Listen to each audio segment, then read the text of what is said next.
నమస్తే, welcome to Padmini Ramya YouTube channel. ఏంటి ఇన్ని కూరగాయలు చూపిస్తుంది, ఏం కూర అని అనుకుంటున్నారా? ఎస్, ఇదైతే అన్ని కూరగాయలు కలిపి వండే కూర, దాని పేరే కలగూర. సంక్రాంతి రోజు వండుకునే వంటల్లో ఇదైతే పక్కాగా ఉంటుంది ఈ కూర. సంక్రాంతి రోజు పెద్దవాళ్ళు చనిపోయిన వాళ్ళు ఉంటారు కదా, వాళ్ళ ఫోటోలు పెట్టి బట్టలు పెడతాం కదా, అలానే భోజనం కూడా పెడతాం కదా, అందులో ఈ కూర అయితే వేసి కంపల్సరీ పెడతాము. కలకూర చేసేద్దాం, వచ్చేయండి. ఇంకా మేము వేసిన కూరగాయలు అయితే ఉల్లిపాయ, పచ్చిమిరపకాయ. ఉల్లిపాయ పచ్చిమిరపకాయ లేకపోతే ఏ కూర మ్యాక్సిమం అవ్వదనుకోండి. ఇంకా చిక్కుడుకాయ, వంకాయ, చిలకడ దుంప, కూర పెండలం, ములక్కాయ, ఇంకా గుమ్మడికాయ. గుమ్మడికాయ అయితే పెద్దల దగ్గర పెడతాం కదా, ఆ ముక్కలు తీసేసి మిగిలింది అయితే కూరకి వాడతాము. మేమైతే ఈ కూరగాయలు వేసుకున్నాము. ఈ కూరగాయలు అన్నింటినీ కట్ చేసేసుకొని కడిగేసుకొని ఒక గిన్నెలో అయితే వేసేసుకోవాలి. అన్నిని మసాలా కూడా చేసి పెట్టుకోవాలి. మసాలాలో అల్లం, వెల్లుల్లిపాయ, జీలకర్ర, చెక్క, లవంగ, ధనియాలు, ఇలా మసాలాకి సంబంధించినవి ఉంటాయి కదా, ఇవన్నీ వేసుకొని పేస్ట్ చేసుకోవాలి. ఈ కూరగాయలకి సరిపడినంత ముద్ద చేసుకొని పెట్టుకోవాలి.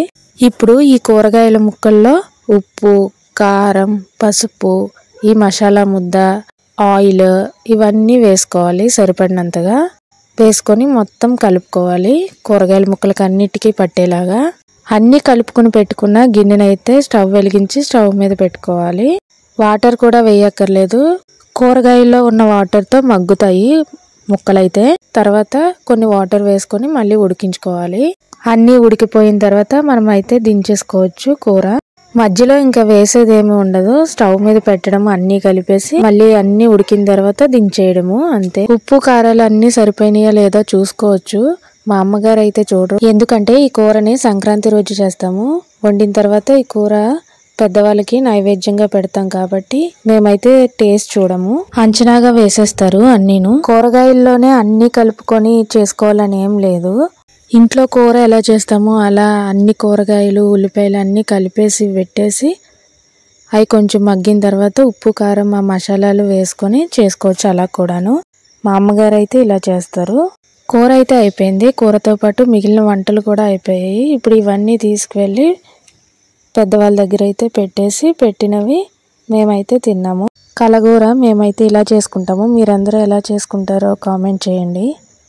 మేము చేసుకునే ప్రాసెస్ అయితే ఇది ఇయర్కి ఒకసారి చేసుకుంటాం కాబట్టి టేస్ట్ అయితే చాలా బాగుంటుంది. ఎప్పుడైనా కుదిరితే చేసుకోవచ్చు. మీరు కూడా సంక్రాంతికి ఈ కలగూరే వండుకుంటారా? మాకైతే ఇది కంపల్సరీ ఉండాలి. నేనైతే వండలేదులే, ఒకసారి ఇలా అన్ని కూరగాయలు కలిపి మీరు కూడా వండుకొని ట్రై చేయండి, టేస్ట్ అయితే బాగుంటుంది. Thank you for watching, bye.